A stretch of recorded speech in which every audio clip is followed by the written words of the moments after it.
Baik, selamat pagi. Selamat ketemu kembali dalam acara Karedok, khusus renungan doktrin. Hari ini hari Sabtu tanggal 12 Februari 2022. Seperti biasa saya bawakan Karedok nih di Bintaro Sektor 9, Pabrik Air Aksogi.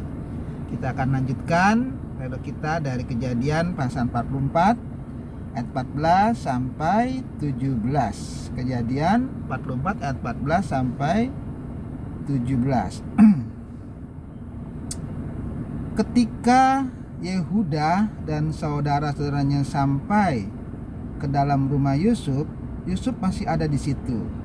Sujudlah mereka sampai ke tanah di depannya. Berkatalah Yusuf kepada mereka, "Perbuatan apakah yang kamu lakukan ini?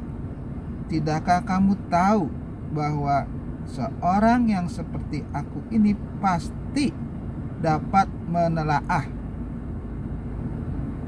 Sesudah itu berkatalah Yehuda, "Apakah yang akan kami katakan kepada tuanku? Apakah yang akan kami jawab? Dan dengan apakah kami akan membenarkan diri kami? Allah telah memperlihatkan kesalahan hamba-hambamu ini, maka kami ini budak tuankulah kami, baik kami maupun orang pada siapa kedapatan piala itu." Tetapi jawabnya, "Jauhlah daripadaku untuk berbuat demikian. Pada siapa kedapatan piala itu, dialah yang akan menjadi budakku.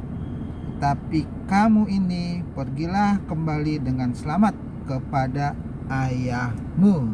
Iya, ini memang Yusuf ini main-mainnya luar biasa ya. Betul-betul saudara-saudaranya itu tergencet ya kan dengan permainannya Yusuf. Jadi mereka menemani Benyamin ya, karena memang piala itu ada di karungnya Benyamin. Dan Benyamin adalah tiket mereka pulang ketemu dengan Yakub ya sampai di rumah. Kalau Benyamin nggak ada ya mereka juga nggak akan pulang. Itu udah janji mereka kepada Yakub. Nah, ternyata tiketnya bermasalah ya kan. Benyamin harus kembali ke Mesir dan ditahan, bahkan dia menjadi budak. Nah, itu udah janji mereka ya, kalau kedapatan ya menjadi budak. Sehingga mereka balik semua menemani Benyamin dan Yehuda kemudian bertemu ya dengan Yusuf situ, dan Yehuda langsung menyatakan bahwa mereka sudah menjadi budaknya ya. Katakan mereka sujud sampai ke tanah. Itu sekali lagi membuktikan mimpi Yusuf sudah digenapi, bahwa mereka akan sujud menyembah kepada Yusuf. Dan betul mereka sujud sampai ke tanah, dan mereka menyatakan bahwa mereka sudah seharusnya menjadi budak ya karena kesalahan seperti ini. Dan Yehuda membawa-bawa nama Allah, dikatakan Allah telah memperlihatkan kesalahan hamba-hambamu ini. Ya. Jadi dia bawa-bawa nama Tuhan, bahwa kejadian ini adalah karena Allah menunjukkan kesalahan mereka. Padahal itu kerjaannya Yusuf nih ya. Nah, jadi mereka mengatakan bahwa maka kami ini budak tuankulah kami, budak tuankulah kami, baik kami maupun orang pada siapa kedapatan piala itu. Jadi Yehuda menyatakan bahwa yang dihukum itu tidak hanya Benyamin, tapi mereka dan juga Benyamin. Artinya di mana ada piala itu, mereka menyatakan bahwa mereka juga terkena imbasnya ya, menjadi budak. Tapi Yusuf menjawab, "Oh, nggak usah," katanya. Jadi nggak seperti itu hukumannya. Hukumannya hanya di mana piala itu ada, nah dialah yang akan menjadi budak. Pusing dah itu saudaranya kan. Bingung mereka. Katakan ya kamu pulang aja dengan selamat. Hanya yang karung yang ada pialaku itulah yang akan menjadi budakku. Itu karungnya Benyamin ya. Pusing lagi mereka. Kenapa? Karena tiketnya ya Benyamin itu untuk pulang. Kalau sampai dia balik nggak Benyamin ya habislah mereka ya, diomelin sama Yakub gitu. Karena itulah pesannya Yakub bahwa Benyamin harus kembali dibawa balik ya sampai ke Kanaan lagi. Dan inilah masalah puncak mereka. Nah, bagaimana mereka bisa mengatasi ini dan bagaimana mereka harus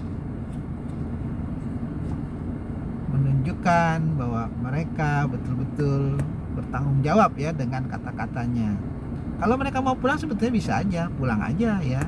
Tapi sampai di Kanaan ketemu dengan Yakub ya habislah mereka, nggak sesuai janjinya. Itu kalau dulu ya, kalau dulu mereka masih seperti itu. Tapi dari beberapa peristiwa di mana Yusuf mencoba terus, ini kelihatannya memang saudara-saudaranya itu sudah berubah ya. Tapi itulah masalah yang mereka hadapi. Pasti ya, kalau kita sih udah tahu karena udah baca firman Tuhan. Nah, mereka kan belum tahu waktu itu. Jadi masalah mereka betul-betul sungguh sangat berat. Masalah yang betul-betul mereka hadapi, masalah yang intinya di mana mereka harus mengatasi itu dengan cara bagaimana nanti ini. Apakah mereka membiarkan aja Benyamin ditangkap dan mereka pulang, atau mereka pakai cara yang lain ya.